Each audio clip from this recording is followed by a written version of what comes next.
Hello, this is Richard Carlton London, and you're listening to ClearTales. Red in Yellow is a short story that focuses on Vincent van Gogh's final 3 years.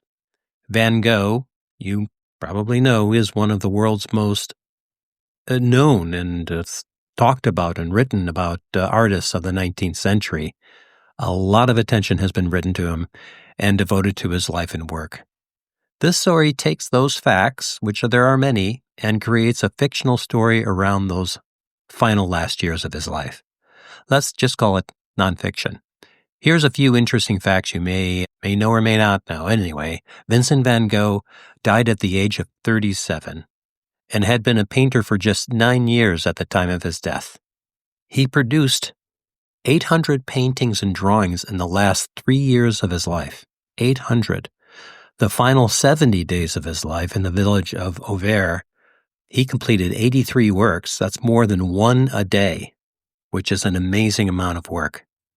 He would have been considered by today's parlance a manic depressive. In his day, they call it epilepsy. He had doctors that said he had epilepsy, but really it was manic depression that he suffered from.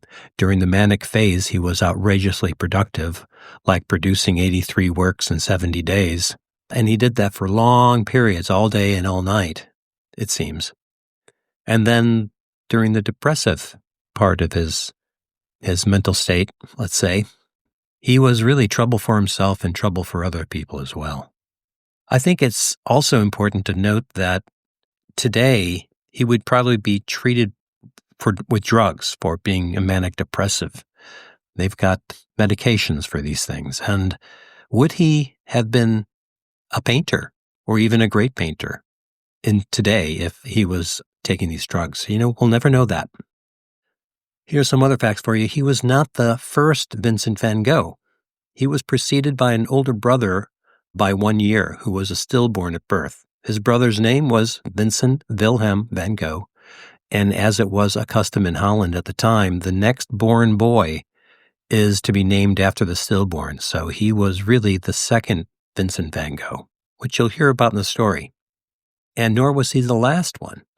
His younger brother Theo, younger by 2 years, along with his wife, Theo's wife, Johanna Bunzinger, who were both champions, tireless champions of Vincent. And Joe had given birth to a son in the late 1889, and they named their son Vincent Wilhelm van Gogh. So really there were 3 Van Goghs. Well, listen, I'm getting ahead of myself, so let's start the story. Red and Yellow, the final years of Vincent van Gogh.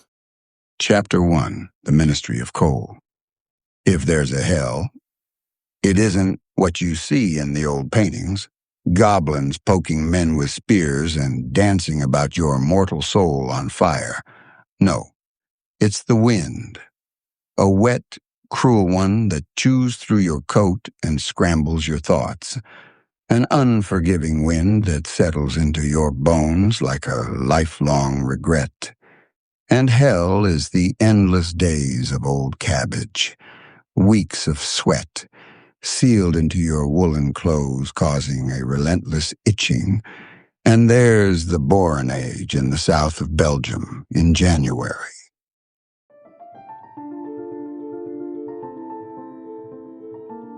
Vincent van Gogh, lanky and wild-eyed, clutched the edges of a wooden crate. Before him, a dozen or more miners sit on makeshift benches. By the look of them, it may as well be a dozen sacks of coal, each slouched, blackened, and only marginally more alive than the coal seams they work. The splintered carpenter's shed, rebranded as a chapel by a cross nailed on the sideboard, creaks in the wind. The breath of the men sitting before him gathers as clouds of vapor with each exhale. Their breaths rise, then are snatched by the wind and dissipate into the heavens above. From within the shaft behind them, as if alive, the mine exhales a wind too, deep, damp, and relentless, as though sighing with the same exhaustion as these men. Brothers, Vincent croaks with a sickening gurgle. He coughs and clears his throat.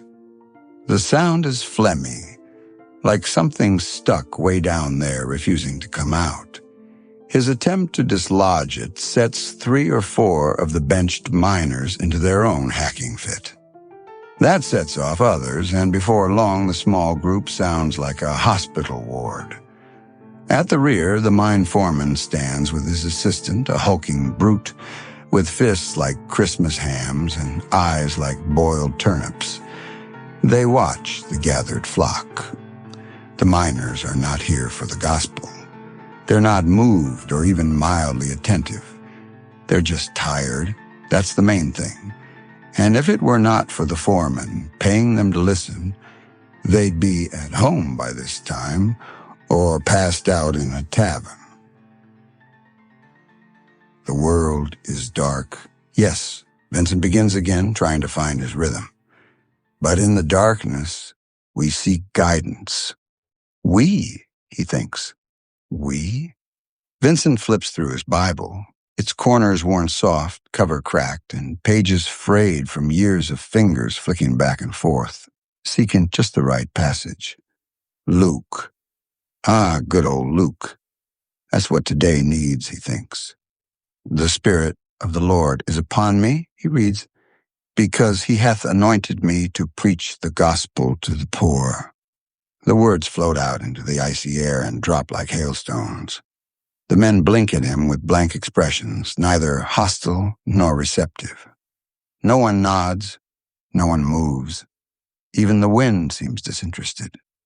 He flushes slightly as he senses the muscles in his face tensing into a smile. A smile he knows is dreadfully wrong here. My father was a preacher, Vincent continues, drifting off script, groping for a lifeline.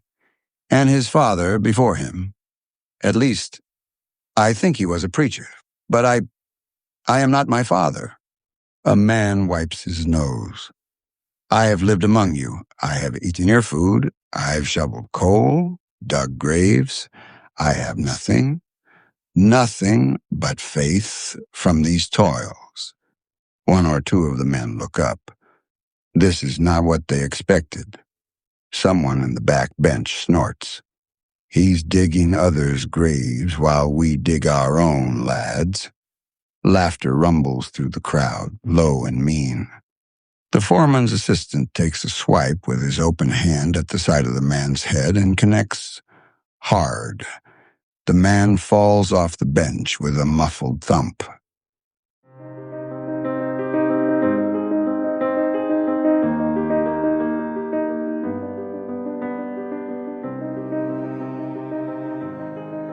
I want you to know, Vincent pleads, you are not alone. The words are wrong. They feel like stale bread. His voice wavers. Vincent can feel the sermon slipping away from him. He wishes he were anywhere but here. I don't have answers, he says, lifting the Bible overhead, searching for something transcendent. Only the Word, only truth, only salvation. For a flickering moment, he imagines the Sistine Chapel, the finger of God outstretched toward him. But here the heavens are not adorned with muscular, dramatic clouds. They are simply dreary. A miner rises. Enough, preacher. We want food. The others rumble in agreement behind him, their boots stomping against the frozen ground. A chunk of coal whistles through the air, strikes Vincent in the shoulder. He jerks backward, stunned, looking at a crowd. He tries to speak again, but another black rock, sharper, crueler, flies straight at his forehead above his right eye. He falls to the ground, dazed but conscious enough to make a mental note of the miner who threw the winning shot. The man's face is gaunt, his eyes hopeless, cheeks hollow. Not unlike his own, he thinks, observing the piece of coal that brought him down. Then, mercifully, the foreman stands up from his bench in the back. "That's enough for tonight, lads," he says, waving his arms about, motioning to disband. "Back to your homes now." The miners shuffle to their feet in a mass exodus of creaking joints and scraping boots. They file out into the mud and gloom.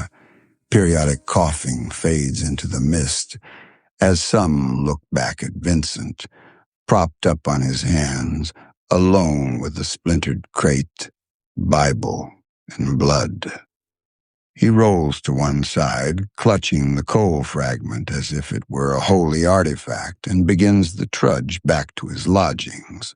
Not the parish-provided cottage, but a ramshackle barn where goats and cattle, mice and cats share the smell of old straw, damp earth, and the sour pungency of animal waste in need of a good mucking. The way back is frozen and lonely. Slag heaps loom like dark giants. The homes he passes are not really houses, just shacks stuck in the mud, stacked side by side. No oil lamps glow, no children play, just that damn wind. He stumbles on the uneven road, twice.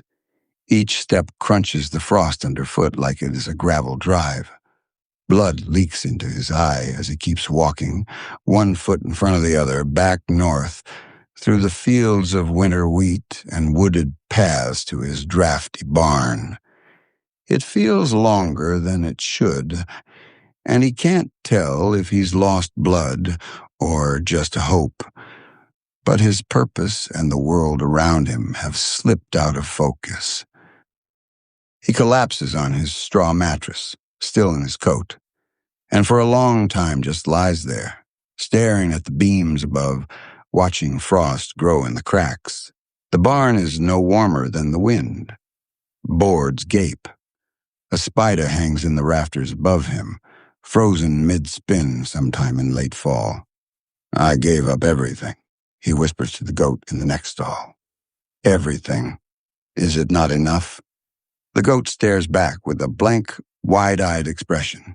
Its jaw swings in a sideways circle, grinding each mouthful without rush. Vincent closes his eyes and his mind begins to drift. He's back in Zundert, in his father's church, only this time the pews are full of miners. The same tired eyes, but now they are watching him. Now they believe.